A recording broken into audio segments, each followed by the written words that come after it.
Assalamualaikum warahmatullahi wabarakatuh. Bagaimana kabarnya kalian semuanya? Oke, untuk hari ini kita akan membahas tentang perkembangan peradaban Islam pada masa Daulah Abbasiyah. Kalian nanti apabila belum paham silahkan japri ke saya, dan jangan lupa materi ini nanti diperhatikan, kemudian kalian rangkum, kemudian dipublikkan ke saya. Terima kasih. Wassalamualaikum warahmatullahi wabarakatuh. Perkembangan peradaban dan ilmu pengetahuan pada masa Bani Abbasiyah.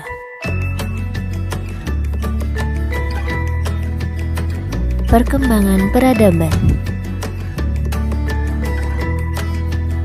Tumbuh dan berkembangnya peradaban pada masa Abbasiyah terjadi setelah perluasan wilayah secara besar-besaran.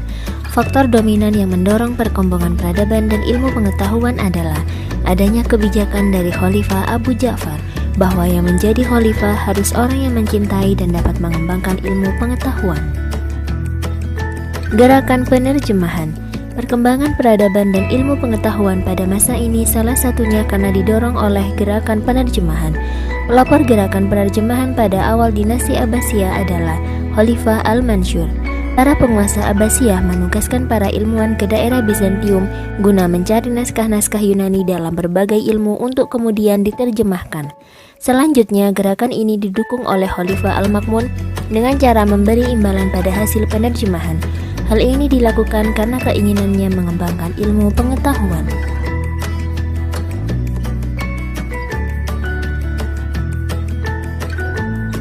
Baitul Hikmah. Baitul Hikmah merupakan perpustakaan yang juga berfungsi sebagai pusat pengembangan ilmu pengetahuan.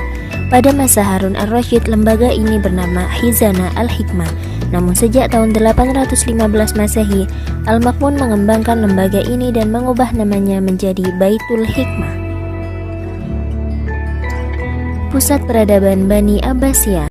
Sejarah mencatat Baghdad sebagai ibu kota dinasti Abbasiyah sekaligus kota dengan peradaban tingkat tinggi, khususnya zaman keemasan Khalifah Harun Ar-Rasyid.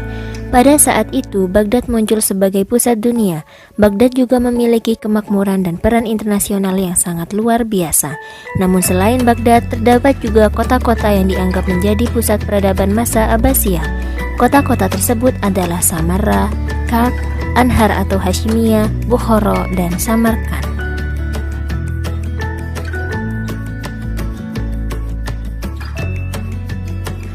Perkembangan ilmu umum. Di bidang ilmu filsafat. Filsafat adalah ilmu yang membahas secara mendalam sebab dari segala sesuatu berdasarkan pikiran dan rasio. Tokoh-tokoh muslim yang berperan di bidang filsafat antara lain Al-Kindi, Al-Farabi, Al-Ghazali, dan Ibnu Rushdi. Di bidang kedokteran dan farmasi. Tokoh-tokoh muslim yang berperan di bidang kedokteran dan farmasi antara lain Ar-Razi, karyanya yang terkenal adalah di bidang cacar dan campak. Ibnu Sina, karyanya yang terkenal adalah Qanun fit Tibb. Ali bin Sahal, karyanya yang terkenal berjudul Firdaus Al-Hikmah atau Surga Hikmah.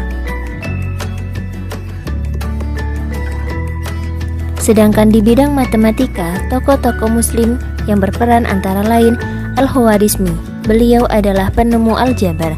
Al-Farukhan, insinyur arsitek di kota Baghdad, dan Banu Nusa, beliau adalah seorang ahli ukur.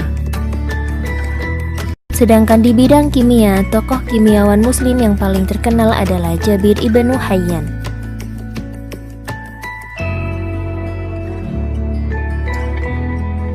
Di bidang astronomi, tokoh-tokoh muslim yang berperan di bidang astronomi antara lain 1. Al-Fazari, beliau adalah pencipta astrobol, yakni alat pengukur tinggi dan jarak bintang. 2. Al-Battani. 3. Al-Biruni, beliau adalah penyusun rumus geometri, aritmatika, dan astronomi. 4. Al-Farghani, beliau memiliki karya berjudul Al-Mudhil ila Ilm Hay'a Al-Aflak. Di bidang teologi terdapat beberapa nama yang dikenang sejarah. Beliau adalah Abu Hasan Al-Asy'ari, Abu Mansur Al-Maturidi, Wasil ibnu Atha, dan Ahmad ibnu Ja'far At-Tabari. Di bidang bahasa dan sastra terdapat beberapa tokoh yang terkenang, yaitu Abdul Hamid Al-Khatib, Beliau adalah pelopor seni mengarang surat. Ibnu Abdi Rabbib, beliau adalah penyair berbakat. Dan Al-Jadid, beliau adalah seorang sastrawan.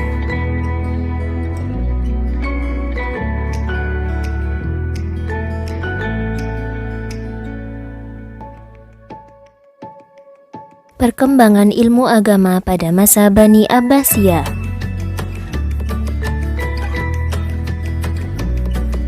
Selain perkembangan ilmu pengetahuan umum, ilmu agama juga mengalami perkembangan pada masa Bani Abbasiyah. Beberapa bidang ilmu agama yang berkembang pada masa itu antara lain ilmu hadis, ilmu tafsir, dan ilmu fikih.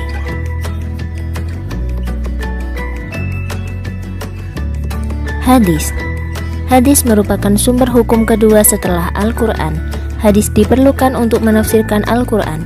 Beberapa ahli hadis yang masyhur pada masa Abbasiyah antara lain Imam Bukhari dengan karyanya Sahih Bukhari, Imam Muslim dengan karyanya Sahih Muslim, Imam Abu Daud dengan karyanya Sunan Abu Daud, Imam Ibnu Majah dengan karyanya Sunan Ibnu Majah, Imam At-Tirmizi dengan karyanya Jami' At-Tirmidzi, dan Imam An-Nasa'i dengan karyanya Sunan An-Nasa'i.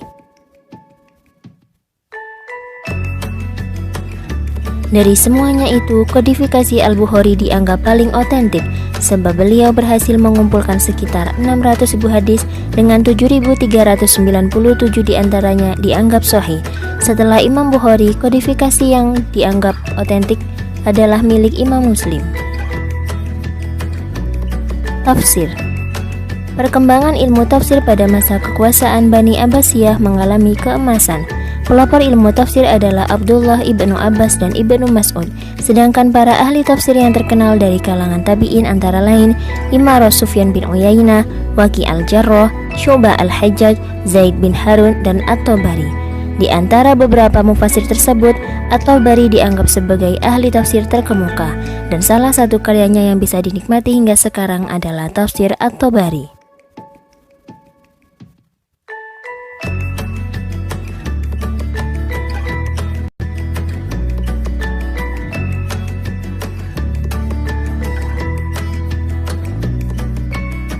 Fikih.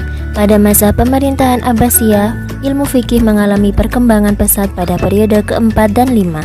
Pada masa ini muncul empat imam madhab. Mereka adalah Imam Hanafi, Imam Malik, Imam Syafi'i, dan Imam Ibnu Hanbal.